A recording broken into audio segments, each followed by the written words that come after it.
enfin, merci d'être là et puis bonjour à toutes. Moi, je suis vraiment ravie d'être là avec vous aujourd'hui et d'avoir cette opportunité de vous partager les 5 clés pour réussir votre entreprise nomade. Je suis Anne Beaufreton et je suis experte auprès des femmes expatriées et de retour d'expatriation qui veulent vivre l'entrepreneuriat nomade qui leur ressemble.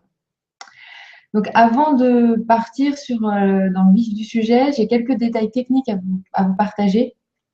Le premier, c'est que le webinaire va s'organiser en 2 parties. En fait, la première partie sera vraiment dédiée à ma présentation et puis la deuxième partie sera vraiment plus focalisée sur un échange de questions-réponses. Donc, en fait, en termes de timing, on sera peut-être sur 35 à 40 minutes de présentation et puis 15-20 minutes de questions selon ce que vous avez besoin d'approfondir, les questions que vous avez besoin, enfin, ou envie de me poser. Donc voilà pour cela. Donc pour poser les questions, pour ceux qui ont un compte Google+, je ne sais pas si c'est le cas de nombreuses personnes, mais vous pouvez me poser vos questions en cliquant sur le damier et vous aurez donc un menu qui s'appelle Q&A à travers lequel vous pourrez me poser vos questions et échanger avec moi. Pour ceux qui n'ont pas de compte Google+, vous pouvez me poser vos questions en m'envoyant tout simplement un mail à mon adresse mail sur laquelle vous avez déjà interagi pour certains d'entre vous. Donc l'adresse femmedeprojet@gmail.com. Donc femme avec un S et projet avec un S. Voilà pour ce qui concerne les détails techniques. Au tout début de la conférence, ce que je vous propose, c'est déjà de vous présenter, de me donner votre prénom, le pays dans lequel vous résidez, puis peut-être le projet sur lequel vous réfléchissez ou les réflexions en tout cas que vous vous posez. C'est vraiment avec plaisir que j'aimerais en savoir un peu plus sur vous. Et puis, ce sera vraiment l'occasion d'échanger et de rendre le webinaire encore plus interactif. Alors, avant de partir sur la présentation, je vais me permettre de vérifier que je n'ai pas d'autres mails me disant que ça ne fonctionne pas. Donc, pour l'instant, tout semble fonctionner. Donc, n'hésitez pas à vous présenter via la boîte mail. Moi, je vais regarder après avoir fait ma première présentation. Donc, dans le cadre de la présentation, je vais d'abord vous expliquer qui je suis et comment j'en suis arrivée où j'en suis aujourd'hui. Et puis ensuite, rapidement, on partira sur les 5 clés pour réussir votre entreprise nomade. Donc, je suis Anne Beaufreton, comme je vous ai expliqué, et donc j'ai moi exercé un poste de consultant auprès d'entrepreneurs, investisseurs et porteurs de projets durant près de 7 ans. Et donc, je les accompagnais plutôt sur des thématiques autour du marketing et de la stratégie. J'ai vraiment adoré cette expérience et en même temps, je sentais que quelque chose me manquait, que j'avais besoin d'une vision plus internationale, de vivre à l'étranger et de me connecter à d'autres cultures. Et puis un jour, la nouvelle est tombée et donc j'ai eu l'opportunité de partir à Singapour via le job de mon conjoint. Donc ça faisait partie de notre projet de vie, donc on n'a pas hésité une seule seconde. Et une fois arrivée à Singapour, j'ai commencé ma recherche d'emploi directement. Je ne vous cache pas que ce fut une période qui n'a pas été très facile pour plusieurs raisons et notamment parce que j'avais perdu mon indépendance financière et donc c'était un statut qui ne me convenait pas. Et après des mois de recherche, j'ai finalement trouvé mon job à Singapour en tant que marketing manager et dans une entreprise singapourienne. Donc j'étais ravie parce que c'était vraiment ce que je recherchais à travers cette expatriation, de pouvoir être connectée à la culture locale et de travailler avec les Singapouriens. Donc les premiers mois ont été, je dirais, passionnants, excitants, plein de richesses. Et néanmoins, après quelques mois, j'ai ressenti que voilà, j'avais besoin d'autre chose, que je ne me sentais plus vraiment à ma place. Et donc j'ai commencé à me questionner sur finalement comment allier l'expatriation, le fait d'être mobile géographiquement et en même temps le fait que je n'avais pas du tout envie de repartir à zéro professionnellement à chaque nouvelle expatriation, à chaque mobilité géographique. Donc j'ai commencé à réfléchir et puis j'avais vraiment envie de trouver un moyen d'allier mon équilibre personnel, mon épanouissement professionnel et en même temps de garder mon envie de découvrir le monde. Donc, et un jour, j'ai découvert en fait que finalement l'entrepreneuriat nomade, c'était finalement la solution, c'était ma solution pour bien vivre mon expatriation. Donc j'ai commencé à réfléchir à mon projet en me disant que ce serait assez facile. Bonjour Pascal, voilà, je vois que les questions fonctionnent, donc merci d'interagir avec l'onglet Q&A. Donc, en fait, voilà, j'ai commencé à réfléchir à mon projet en pensant que ce serait facile. J'ai cherché par moi-même pendant quelques mois et puis au bout d'un moment, je me suis rendu compte que je commençais à tourner en rond. Et donc, j'ai décidé de me faire accompagner et donc pour trouver mon projet et lancer mon activité. J'ai également en fait ensuite appliqué, testé, modifié et approuvé des méthodes pour arriver à la création et au lancement aujourd'hui de femmes de projet.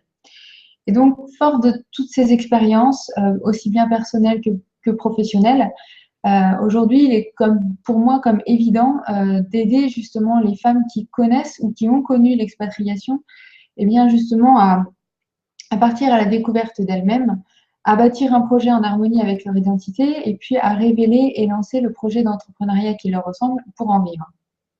Donc c'est vraiment en s'appuyant sur l'ensemble de l'accompagnement que j'apporte auprès de mes clients que j'ai pu et sur lequel je m'appuie pour vous transmettre justement les 5 clés pour réussir votre entreprise nomade. Alors avant de vous transmettre les 5 clés, je vais regarder vite fait ma boîte mail et je vois que tout va bien, en tout cas pas de message. N'hésitez pas à vous présenter. Hein. Ce sera vraiment avec plaisir que je ferai votre connaissance pour ceux qui n'ont pas accès au menu comme Pascal. Donc, je voulais faire un petit point avant de vous parler des 5 clés qui sont importantes pour réussir votre entreprise nomade et notamment un point sur qu'est-ce que c'est vraiment une entreprise nomade. Ça peut paraître évident, mais en même temps, je pensais que c'était important. Donc, on dit entreprise nomade, on dit aussi entreprise mobile. Voilà, chacun choisit un peu ses termes. Moi, c'est la même chose, mais c'est vrai que l'entreprise mobile peut être plus parlante quand on n'est pas au fait du sujet.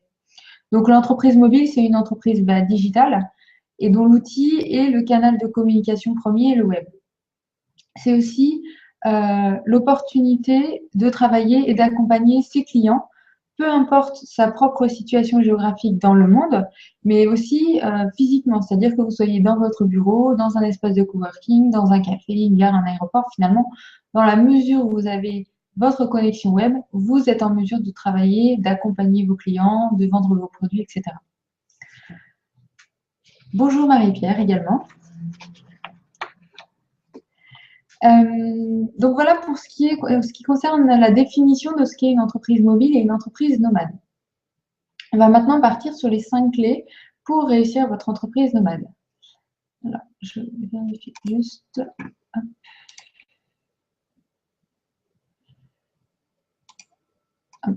Donc, la première clé, c'est le fait de se dire que finalement, le plus important dans tout ça, pour réussir votre entreprise nomade, c'est vous. Le premier point que je voulais vous transmettre à travers cela, c'est qu'il y a vraiment un équilibre finalement entre la notion d'entreprise nomade et vous et votre projet. L'entrepreneuriat nomade, l'entrepreneuriat mobile, c'est en fait un moyen qui va venir répondre à vos besoins à travers l'entrepreneuriat. C'est-à-dire que peut-être que vous ne seriez jamais lancé dans l'entrepreneuriat s'il n'avait pas été mobile. C'est par exemple mon cas. Donc, l'entreprise mobile va venir répondre à vos besoins, par exemple de liberté et d'autres, on les développera tout à l'heure. Mais face à ces moyens qui est donc l'entreprise mobile, il faut également que vous soyez en mesure de trouver votre projet, le projet qui vous ressemble, le projet qui vous fait vibrer. Et c'est également un élément fort qui va vraiment permettre la réussite de votre entreprise mobile. Donc voilà, je voulais mettre l'accent sur le fait qu'il y a vraiment les deux combinés qui feront que ça fonctionnera et pas l'un indépendamment de l'autre. Donc le fait de prendre ce temps pour trouver votre projet et le projet qui vous fait vibrer, c'est vraiment un temps qui est important et donc je voulais vraiment accentuer sur ce point-là. Ensuite, il faut également valider que tout simplement que l'entreprise nomade, c'est fait pour vous, que ça correspond à vos besoins, à votre façon de vivre, à votre façon de voir les choses à travers l'entrepreneuriat. Et donc, pour valider justement, c'est le fait que ça correspond à ce que vous êtes. J'ai défini 7 critères que je vais vous citer maintenant. Et si vous avez 2 critères qui correspondent à ce que vous avez besoin, finalement, ça veut dire que l'entrepreneuriat nomade, c'est envisageable pour vous.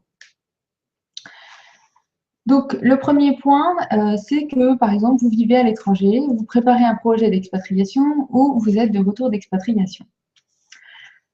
Le deuxième point, c'est que vous aimez l'idée d'être libre géographiquement et de pouvoir travailler, d'être connecté avec vos clients, peu importe où vous êtes dans le monde. Le troisième point, c'est qu'à travers l'entrepreneuriat, vous recherchez une vraie liberté de décision et d'organisation de votre activité et de votre temps. Le quatrième point, c'est que vous appréciez l'idée de pouvoir travailler avec des clients qui sont basés à travers le monde. Le cinquième donc, critère, c'est parce que vous êtes à la recherche d'une stabilité financière de votre entreprise qui ne soit pas mise en péril à chacun de vos mouvements géographiques et donc à travers cela un épanouissement professionnel que moi j'appelle durable. Le sixième critère, c'est que vous n'envisagez pas l'entrepreneuriat et l'évolution de votre entreprise via l'embauche de salariés, mais plutôt via des associations et ou des partenariats. Et enfin, le septième point, c'est que l'expatriation est synonyme de sortie de zone de confort. Alors même si vous n'aviez jamais pensé à vous lancer dans l'entrepreneuriat auparavant, aujourd'hui, vous vous dites que c'est peut-être aussi le bon moment pour vous lancer. Donc voilà 7 critères qui peuvent vous aider à vous apercevoir si oui ou non la notion d'entreprise nomade ou mobile est faite pour vous. Donc si vous en avez 2 qui répondent à vos besoins, dites-vous que c'est envisageable pour vous. En tout cas, c'est un concept qui fonctionnerait pour votre personnalité par rapport à ce que vous êtes. Je vais regarder si j'ai des questions. Hop. Alors, il y a Margot également qui se présente, qui est donc graphiste. D'accord. Donc, qui est donc en Écosse.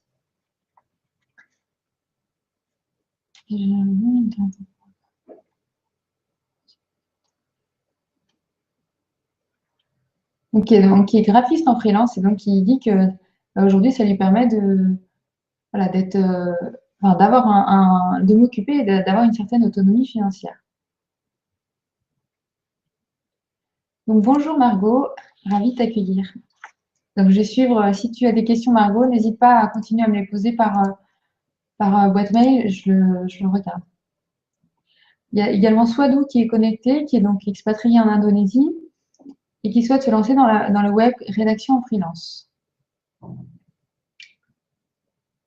Alors, effectivement, tu as une question auquel je répondrai dans la deuxième partie. Est-il possible et comment s'adapter aux différents cadres légaux au gré des changements de pays en cours de l'expatriation? D'accord, effectivement, je reviendrai à Swadou, je reviendrai sur ta question plutôt sur la deuxième partie.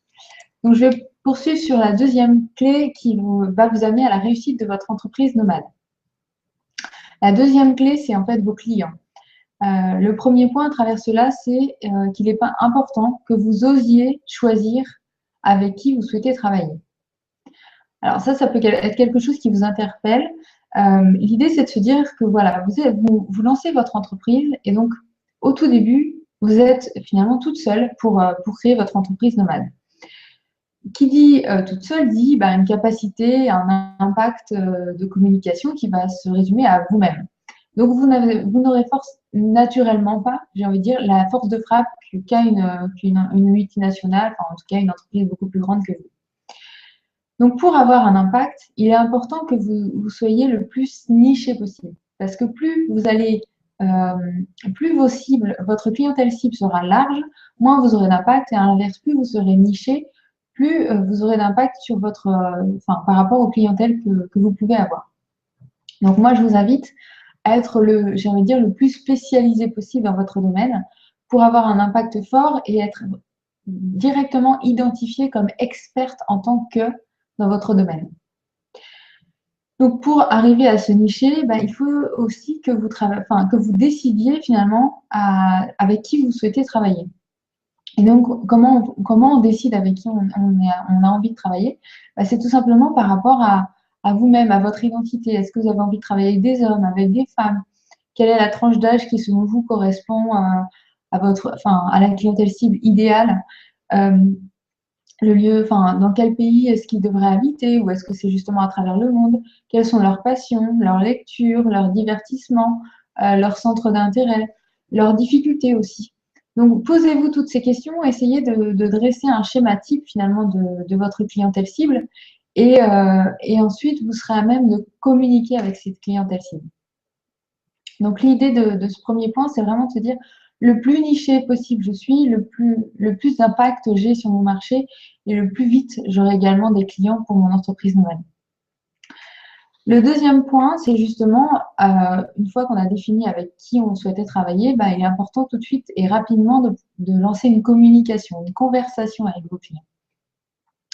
Alors, là, on parle d'entreprise nomade, donc finalement, l'outil majeur de notre communication va être le web.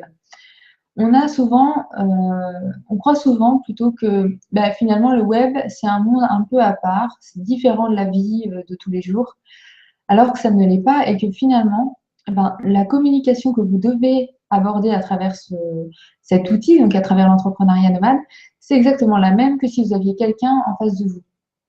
Donc, il est important de prendre conscience de cela et de se rendre compte que même si notre outil, c'est le web, eh bien finalement, c'est une communication comme dans la vraie vie qu'il va falloir aborder avec vos clients.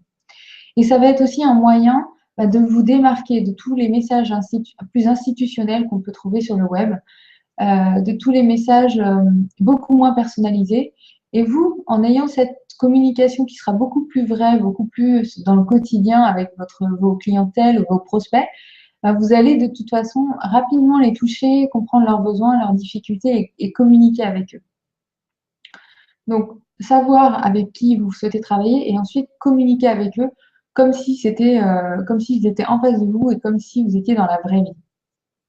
Et c'est d'ailleurs la vraie vie. Il y a aussi la notion de communication participative qu'on peut retrouver aussi derrière tout cela, et dans le sens où il est intéressant de co-créer ou de créer avec nos prospects, avec nos clients, que ce soit nos produits ou nos services. Plus vous associez finalement vos clients dans votre réflexion et dans votre développement, plus ils vont se sentir concernés, vont vous faire confiance et vont avoir envie de travailler avec vous. Je vais vous reprendre des exemples, mais c'est vraiment pour illustrer ce que je viens de vous dire, mais c'est vraiment des exemples qui fonctionnent bien. Si on reprend par exemple la marque alimentaire de Michel et Augustin, ils ont, alors on est sur des envergures différentes, mais ils sont vraiment justement dans un schéma de communication personnalisée et très humaine, parce qu'ils ont envie de se démarquer des autres. Et donc par exemple, il y avait eu un exemple il y a eu quelque chose, une communication qu'ils ont lancée il y a quelques temps, et notamment ils avaient besoin de choisir un packaging entre trois sortes de cookies. Et donc ils ont, plutôt que leur service marketing et leurs équipes marketing fassent ce choix, ils ont demandé à leurs utilisateurs directs, à leurs consommateurs finaux, de faire ce choix par rapport au packaging. Et donc, le consommateur final qui a été associé dès le début au choix de ce packaging de cookies va être sensible, qui va le voir dans les rayons, avoir envie de contribuer, donc de l'acheter parce qu'il fait confiance, parce qu'il a participé au développement de ce produit-là. De la même façon, un ami me disait l'autre jour que souvent, quand on crée une application ou un logiciel informatique, c'est le résultat de besoins qui auraient été décidés par des managers parce qu'on estime qu'il y a tel ou tel besoin. Et aujourd'hui, les choses sont apparemment en train de changer. Et les équipes informatiques sont vraiment plus connectées aux utilisateurs finaux qui, eux, vont leur exprimer leurs besoins pour qu'il y ait une co-création qui se fasse avec les équipes informatiques. Donc voilà deux exemples qui n'ont sûrement rien à voir avec votre secteur d'activité et qui sont sur des envergures complètement différentes. Mais tout cela pour vous faire passer le message qu'il est important vraiment d'être dans la communication et dans l'échange permanent, je dirais même quotidien, avec vos prospects et vos clients. J'espère que le message a été assez clair. En tout cas, si vous avez besoin de précision, n'hésitez pas à me les poser et puis on en reparlera sur la fin du webinaire. La troisième clé pour aller vers la réussite de votre entreprise nomade, c'est finalement votre équilibre versus efficacité de votre entreprise. Donc, il y a plusieurs points pour arriver justement à la notion d'équilibre. Et le premier point, c'est d'arriver à structurer vos journées et vos semaines. Donc, comment on va vers la structuration de nos journées et de nos semaines? Alors, la première chose, c'est déjà de définir le nombre de jours et les jours sur lesquels vous souhaitez travailler dans votre semaine. Une semaine, ça va être du lundi au dimanche. Quels sont les jours sur lesquels vous souhaitez travailler? Pour décider de cela, prenez en compte vos besoins personnels et vos besoins professionnels. Donc, vos besoins personnels, ça peut être, si vous avez des enfants, vous avez peut-être besoin de certains jours avec eux. Donc, voilà, soyez en accord avec vous-même par rapport à ça et acceptez d'avoir peut-être le mercredi après-midi, c'est vraiment au hasard ce que je vous partage, mais le mercredi après-midi avec vos enfants, le reste de la semaine pour votre entreprise ou du lundi au vendredi pour votre entreprise. Euh, alors, il y a cette notion-là et en même temps, il y a le nombre de jours dédiés à votre entreprise qui doit être cohérent avec votre ambition par rapport au développement de votre entreprise. Donc, si vous me dites, vous avez décidé de travailler un jour dans la semaine et que face à cela, vous avez un objectif de gros chiffre d'affaires, il y aura une incohérence qui va se faire. Donc, soyez cohérente entre vos besoins personnels et également vos besoins et ambitions professionnelles. Donc, définissez le nombre de jours et les jours sur lesquels vous souhaitez travailler. Définissez ensuite les plages horaires à travers lesquelles vous souhaitez travailler dans ces jours-là. Ensuite, une fois que vous avez ce sorte de schéma de semaine qui est défini, vous placez au sein de cette semaine de travail des blocs majeurs pour travailler au sein de votre entreprise et développer votre entreprise. Par exemple, vous savez que pour travailler sur votre entreprise, vous faire connaître, vous allez avoir besoin de faire du marketing.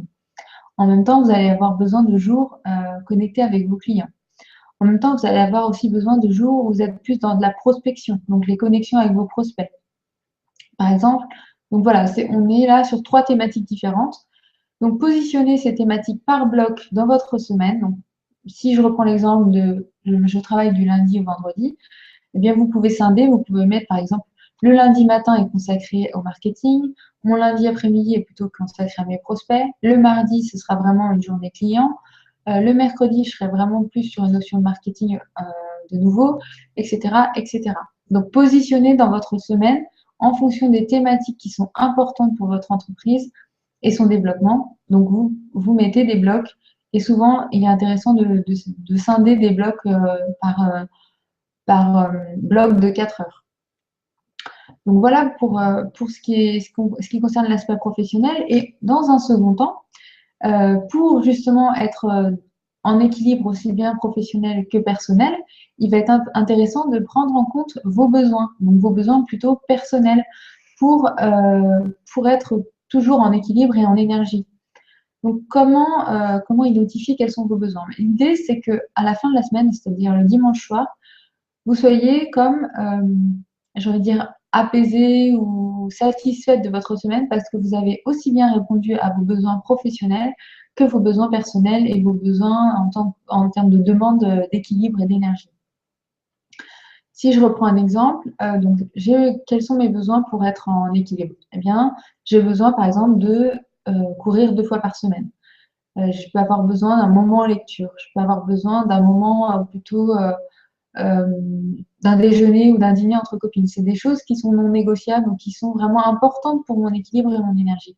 Donc ces choses-là, dans un premier temps, vous les identifiez et ensuite vous les positionnez dans votre semaine, ce qu'on peut appeler une semaine idéale. Et donc ça deviendra des choses qui seront non négociables. Aussi bien que faire du marketing pour votre entreprise, ça le sera non négociable.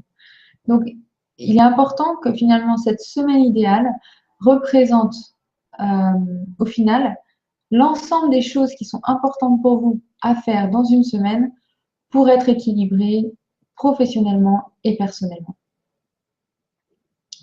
Voilà pour ce qui concerne la semaine idéale. J'espère que j'étais assez claire. Le deuxième point, c'est également de vous fixer des limites. Alors, l'entrepreneuriat nomade, l'entrepreneuriat mobile, comme je l'ai dit au début, c'est via l'outil du web essentiellement que l'on va travailler. Donc, on est très connecté à nos emails, on est très connecté aux réseaux sociaux.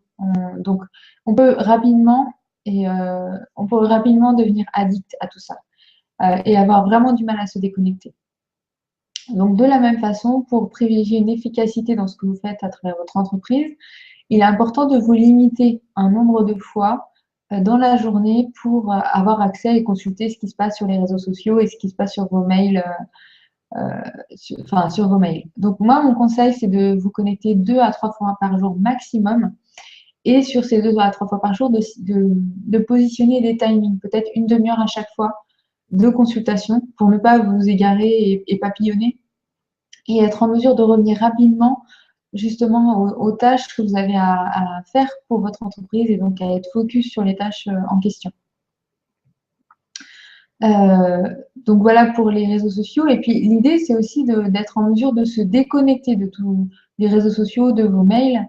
Et donc pour cela, peut-être vous mettre un cadre, par exemple le soir, à partir de telle heure, je ne consulte plus mes mails et mes réseaux sociaux. Le week-end, peut-être que j'ai une journée ou voire même 2 journées où je suis complètement déconnectée. Essayez et vous verrez vraiment que bah, il y a une énergie qui revient dans la mesure où bah, tout ce qui est technologique, réseaux sociaux, emails, c'est des choses qui vont venir vous prendre de l'énergie que vous n'aurez pas pour développer le reste au sein de votre entreprise. Donc, soyez vigilants là-dessus et faites des tests. Voyez comment ça impacte votre vie de tous les jours d'être tout le temps connecté, voire surconnecté parfois.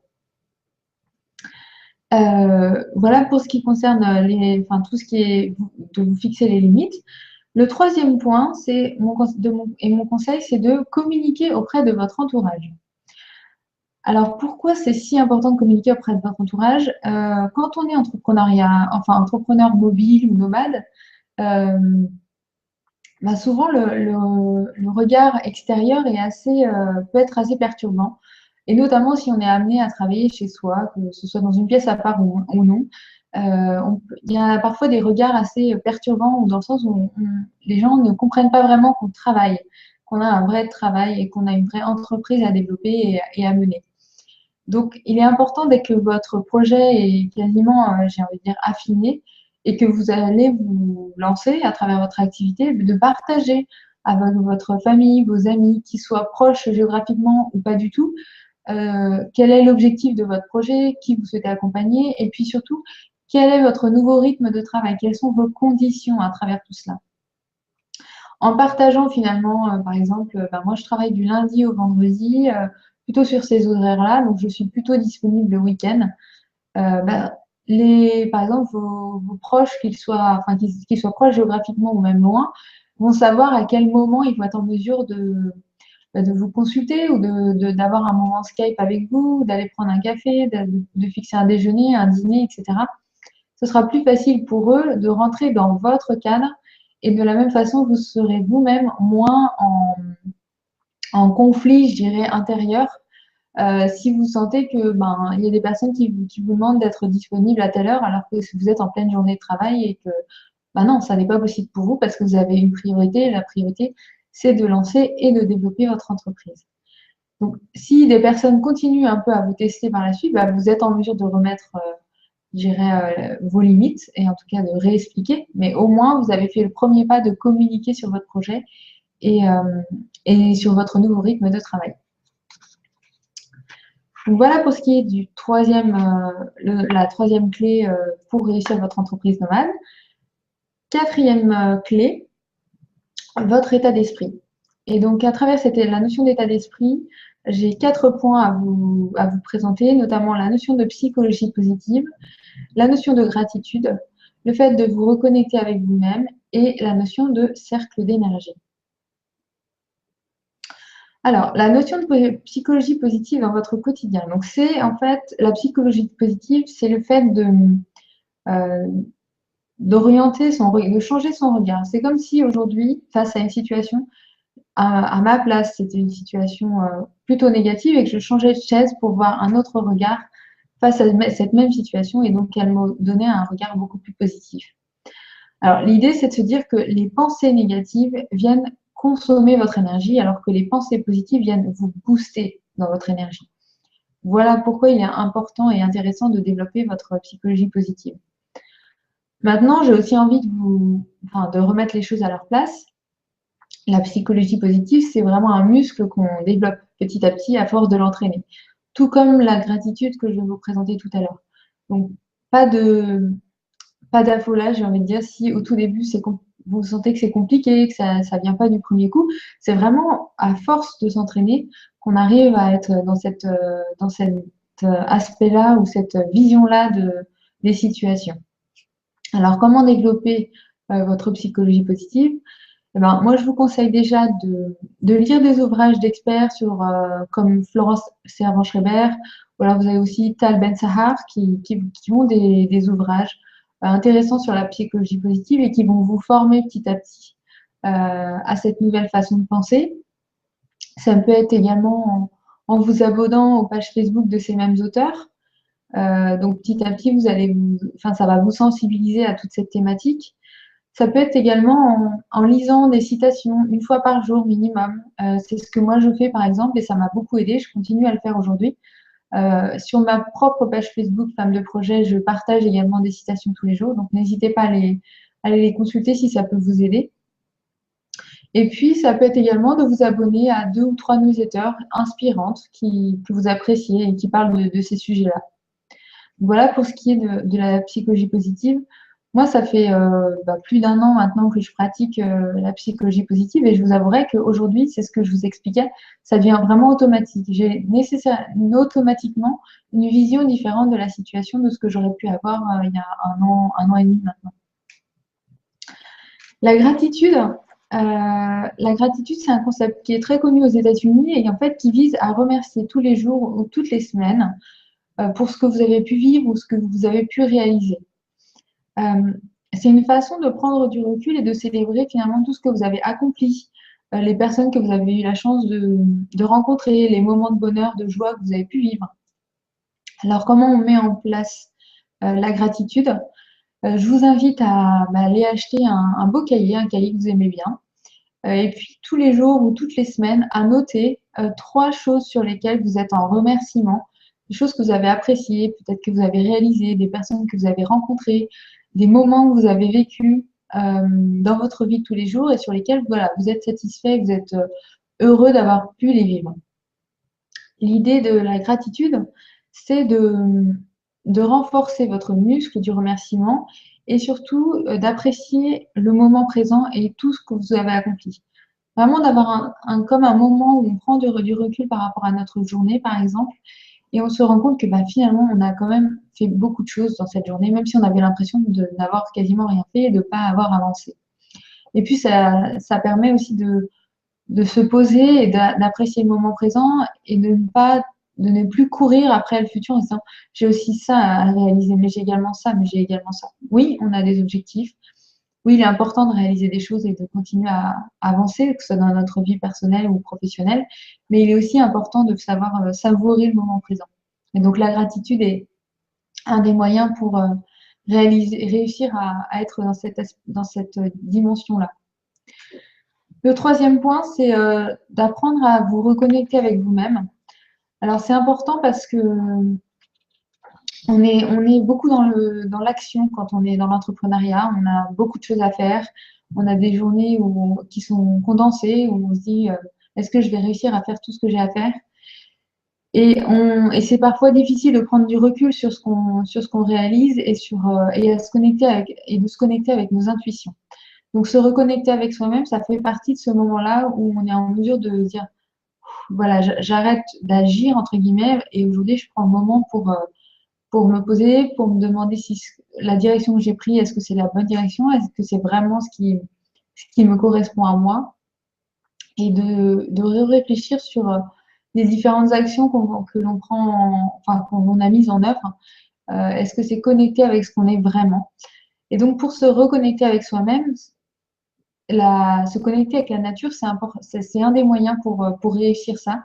Et notamment de faire 30 minutes de marche par jour en pleine nature, c'est un des points qui peut être intéressant à mettre en place dans votre quotidien, ou si ce n'est pas tous les jours, mais à quelques reprises dans votre semaine.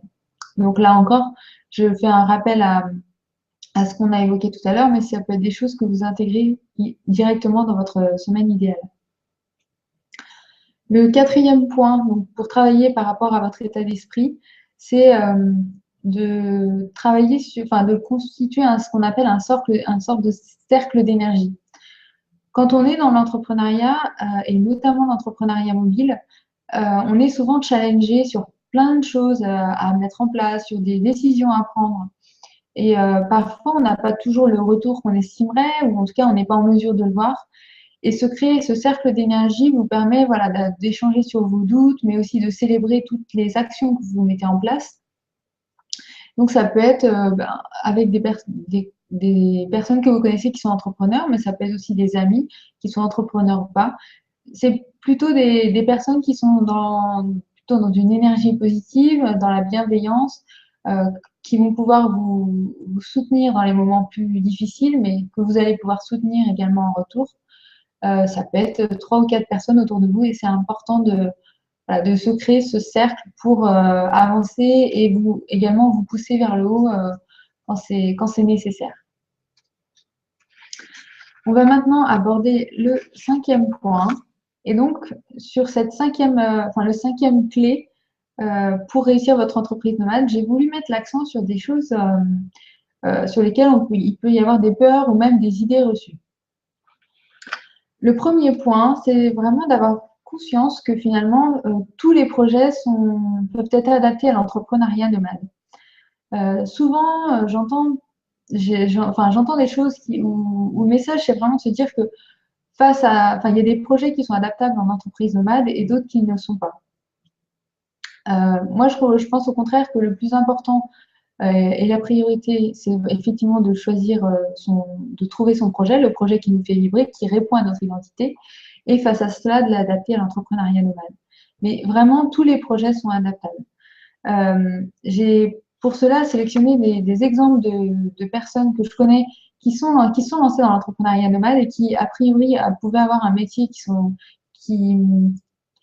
qui pourrait être plutôt dans un schéma traditionnel, un schéma classique, et donc vous montrer qu'il y a vraiment un passage qui est faisable, et notamment comme une sage-femme, une sophrologue, une femme qui gère une entreprise de couture, une architecte d'intérieur, une experte en accompagnement à la recherche d'emploi, une énergéticienne. A priori, ça peut être des métiers où on se dit qu'il y a vraiment besoin d'un contact physique avec le client et que ça n'est pas faisable via Skype ou via le web. Et finalement, si. Donc, c'était juste 2-3 exemples pour vous montrer que l'essentiel, c'est de trouver le projet qui vous correspond et ensuite, on l'adaptera à l'entrepreneuriat nomade et ça se fera sans difficulté dans la mesure où c'est ce que vous avez besoin et c'est vraiment la combinaison des deux, de votre projet et de ce concept d'entreprise nomade qui fera le succès de votre entreprise. Le deuxième point, c'est en fait de prendre conscience que l'entrepreneuriat nomade ne va pas à l'encontre d'un développement de votre entreprise en local. On a finalement 2 schémas qui peuvent arriver face à l'entrepreneuriat nomade. Le premier schéma, c'est que vous êtes donc en entreprise nomade, vous avez votre projet, et puis finalement, quand vous arrivez à réfléchir à vos clients cibles, vous apercevez que dans le pays dans lequel vous résidez, que ce soit au niveau des personnes locaux, donc les locaux qui résident dans ce pays, et également les expatriés, vous sentez qu'il n'y a pas vraiment d'opportunité de développement de votre entreprise. Dans ce cadre-là, votre entreprise sera complètement, l'activité sera complètement développée via le web. À l'inverse, si vous vous retrouvez dans un pays où vous sentez qu'il y a une opportunité en local, que l'activité peut également se développer auprès des locaux ou auprès des expatriés de ce pays, dans ce cadre-là, vous pouvez développer aussi bien votre activité via le web et en local. Ce qui fait que vous avez vraiment 2 axes de développement. Ça peut être aussi des choses qui sont complémentaires pour vous-même. Vous pouvez avoir envie de travailler avec des personnes qui sont proches de vous géographiquement. Et donc, pour travailler avec eux, vous avez 2 choix. Soit vous gardez le même système que vous avez avec vos clients via le web, donc utilisez uniquement le web, ou alors à l'inverse, vous avez vraiment envie de les rencontrer en face à face, et dans ce cas-là, l'ensemble de vos prestations seront plutôt en direct. L'intérêt, quand vous avez ces 2 opportunités, donc vous pouvez développer votre entreprise via le web et en même temps en local. Déjà, vous avez 2 aspects différents. Ça vous apporte 2 aspects différents. Et surtout, faire votre entreprise nomade vous permet d'avoir une stabilité financière. C'est-à-dire que lors de votre prochaine expatriation, ou si vous avez décidé d'aller dans un autre pays, ou bref, même dans le même pays, mais de changer de ville, vous ne perdez pas cette clientèle via le web parce qu'elle peut vous suivre partout dans le monde. De la même façon, votre clientèle en local peut être transférée en clientèle via le web. Et ça ne sera pas compliqué parce que vous avez l'habitude de travailler comme ça. Donc, ça ne sera pas un changement de fonctionnement ou de vision de votre entreprise, etc. Ce sera vraiment adapté, ce sera organisé pour que ça se passe de cette façon-là. Et donc, l'intérêt final de tout cela, c'est que vous gardez votre fonds de clientèle et vous conservez votre stabilité financière ce qui n'est pas des moindres, et c'est aussi un des objectifs quand on lance notre entreprise, d'avoir cette stabilité financière qui reste la même ou qui développe, et de garder notre fonds de clientèle. Donc, c'est vraiment cette opportunité-là. Donc, l'un ne va pas vraiment pas à l'encontre de l'autre. Je me permets de regarder ce qu'on a. Donc, voilà pour le cinquième point que je souhaitais vous partager par rapport aux 5 clés pour réussir votre entreprise nomade. Donc voilà pour ce qui était de ma présentation. J'espère que j'étais assez claire sur les points. Maintenant vient le moment des questions-réponses. Donc s'il y a des choses sur lesquelles je n'ai pas été assez claire ou s'il y a des questions supplémentaires que vous avez, eh bien j'ai envie de dire c'est le moment de me les poser. Donc via le menu Q&A pour celles qui ont un compte Google+, ou par mail pour celles qui n'ont pas accès à Google+. Alors j'en profite pour regardez ce qu'on m'a envoyé sur ma boîte mail. Hop.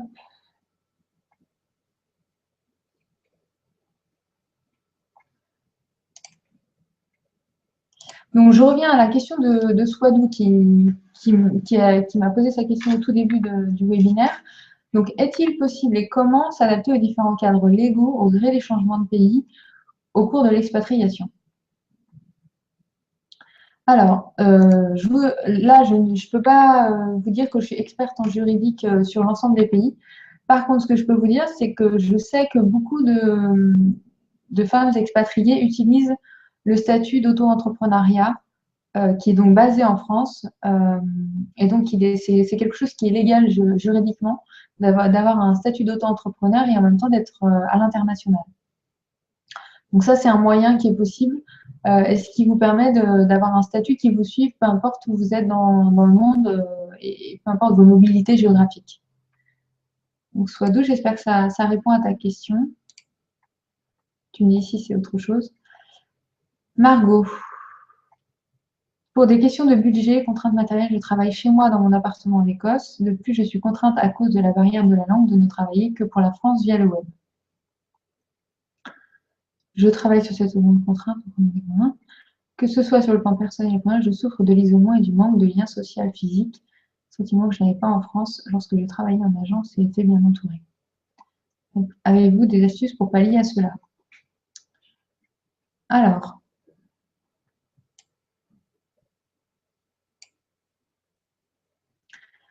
alors par rapport à l'isolement, donc déjà déjà il y a généralement des groupes français qui existent dans la ville dans laquelle tu résides. Donc ça peut être un des moyens de se connecter à ces personnes-là. Si après c'est un besoin de se connecter plutôt au monde de l'entrepreneur, il y a aussi des choses qui existent via le web. Tu peux avoir il y a des rencontres, ou il y a tout simplement des groupes d'échange. Ah oui, par contre, tu me parles de manque de lien social physique. Donc ça veut dire que Ouais. Je relis ta question, excuse-moi, mais que ce soit sur le plan personnel.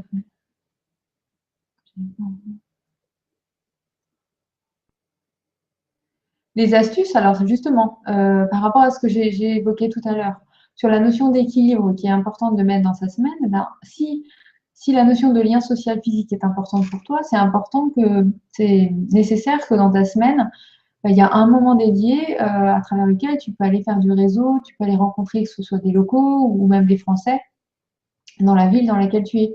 Donc, il n'y aura pas forcément de lien avec la notion d'entrepreneur, mais ça peut être à travers une activité sportive, ça peut être à travers d'autres types d'activités. Pour te prendre un exemple, quand je suis arrivée à Singapour, en fait, j'ai fait beaucoup de réseaux pour trouver mon premier emploi. Et en fait, j'avais beau faire beaucoup de réseaux, je sentais qu'il n'y avait pas de réseau à travers lequel j'accrochais vraiment et à travers lequel je ressentais mes valeurs. Et donc, la solution que j'ai apportée dans ce cadre-là, c'est que je me suis dit que finalement, si j'étais dans cette situation, je n'étais peut-être pas la seule. Donc, pourquoi ne pas lancer un réseau sur Singapour? Et donc, je me suis appuyée sur le réseau qui s'appelait à l'époque, qui s'appelle toujours d'ailleurs Mes Bonnes Copines, mais qui n'existait pas à Singapour. Et donc, j'ai lancé des rencontres des after-work tout simplement, tous les mois. On était plusieurs femmes à se rencontrer, plusieurs femmes francophones en l'occurrence. Et donc on a commencé, on était 4 personnes et puis finalement, 2 ans plus tard, on était 25 personnes à se rencontrer tous les mois et on était surtout devenus 200 membres, 200 bonnes copines à Singapour. Donc voilà, c'est un peu un exemple que je lance comme ça, mais ça peut être ce réseau-là, ça peut être un autre ou ça peut être tout simplement d'organiser des after-work dans la ville dans laquelle tu résides. Et pour communiquer, bah, tu utilises les réseaux qui existent déjà sur ta ville en l'occurrence. J'espère que j'ai répondu à ta question.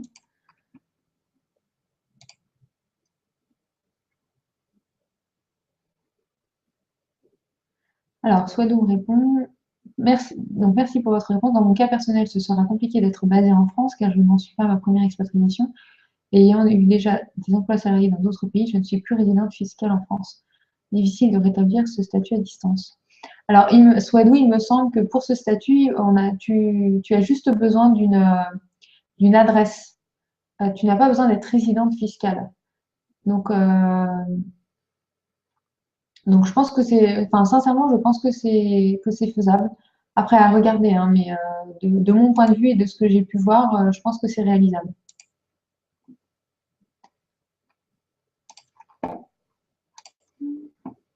Est-ce que vous avez d'autres questions via le menu Q&A ou par mail?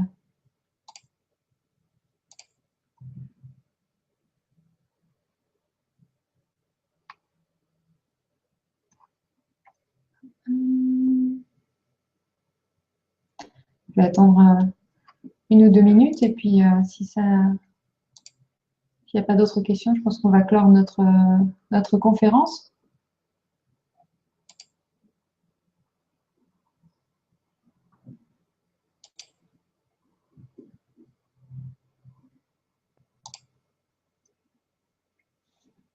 Parfait, Swadou, si ça a répondu à tes questions.